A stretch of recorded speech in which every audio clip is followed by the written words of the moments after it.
Sanibona, ngaphambi singene kwivideo namuhla, ngithi angithathe lethuba ngibonge i-support nothando enikhombise lona lingaphezu kokucabanga kwethu.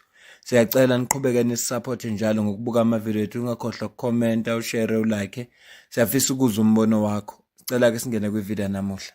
Uzokhumbula ukuthi ngeviki eliphelile ad hoc committee ibihlangene yasithatha isinqumo sokuthi ngoba kufanele uVusumuzi Khethi Matlala athule ubufakazi bakhe phambi kwe-ad hoc committee and ukusuka kwakhe ePitori aye eCape Town kuzoba nezindleko, kuzoba complicated in a way ngoba kufuna kwenziwe sure ukuthi security enough yonke lento ebebeyibala. Base bethi okungcono kungcono ukuthi athule ubufakazi khona eseGosi Mampuru la aboshelwe khona. Base ke bethatha leso sinqumo balungisa ngendlela abangalungisa ngayo ukuze ivenue ikulungele ukuthi ikwazi uku-accommodate abona bangene namalungu omphakathi.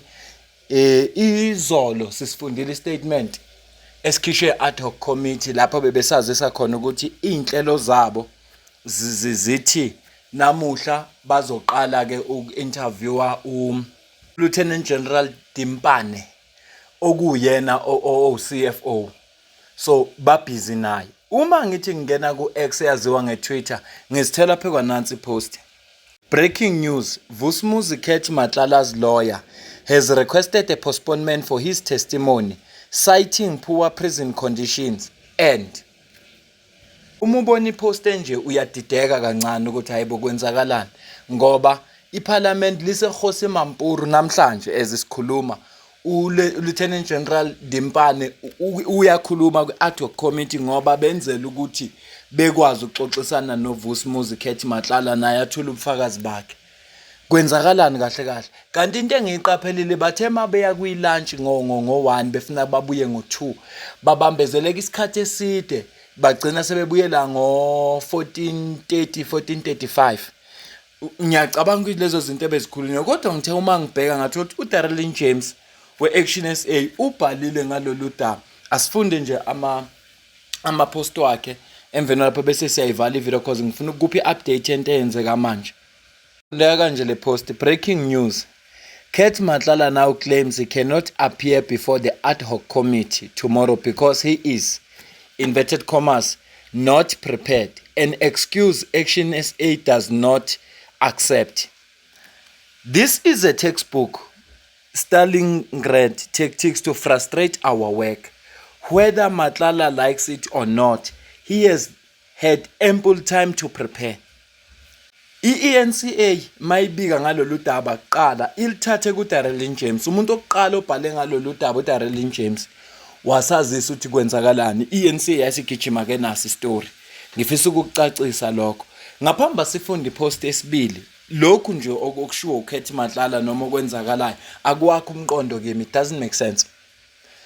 Ngeviki eliphelile noma ngaleli aviki uma kukhulunywa ukuthi kuzoyiwe eGosi Mampuru baxhumana noKhethi kwaxhunyana namaloya wakhe. Yini le esimkhathaze manje ngoba phela kukhulunywa ingakho uDarrell James ube nesikhathi esanele ukuze aprepare ngoba akuvelanga kwathiwa nje sesize eGosi Mampuru. Cha, kukhulunyiwe nalo okuyena bebemnikeza itask ukuthi akawu-prepare lapha abheke ukuthi yonke into right, amalungu omphakathi azokwazi ukungena nemedia, i-network right, ispace, indawo for ilunch, for ini, yonke lonto leyo iGosi Mampuru inekulungele na ukuthi ingahosta i-ad hoc committee parliament.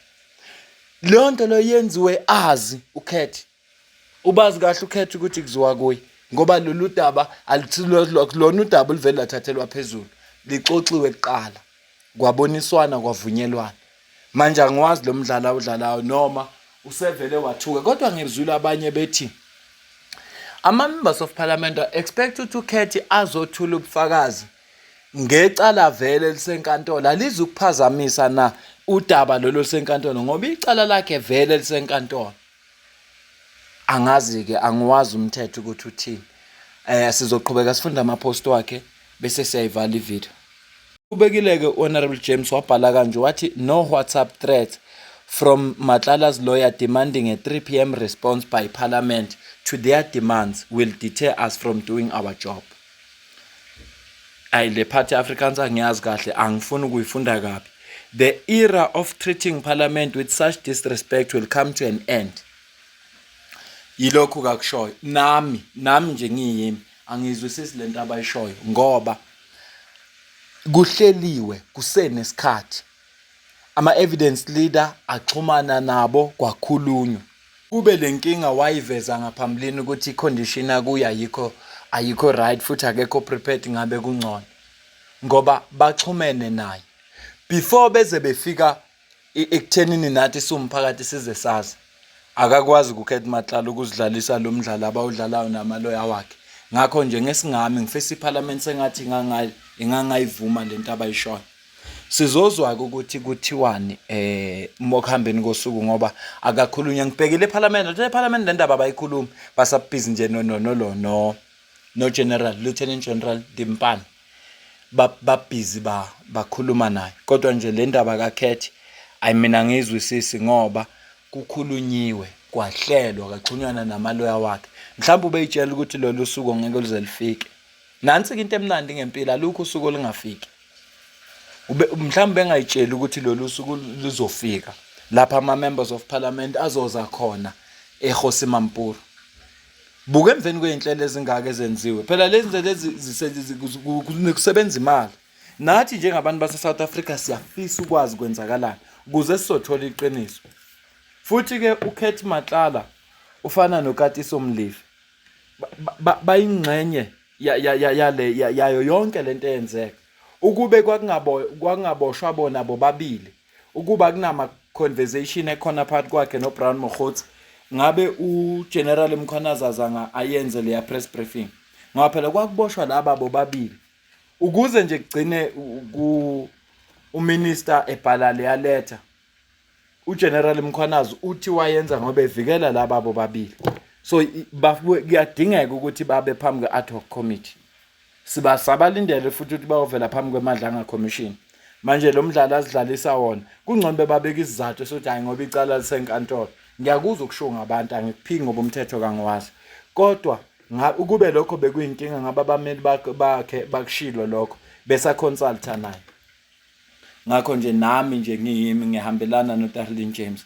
Angizwisisi lento kaKhethi ukuthi yena uqala ukubona nini ukuthi akekho ready. Uqala ukubona namhlanje. Sekwenziwe inhlelo kwaziwa ukuthi kusasa afuneka testify.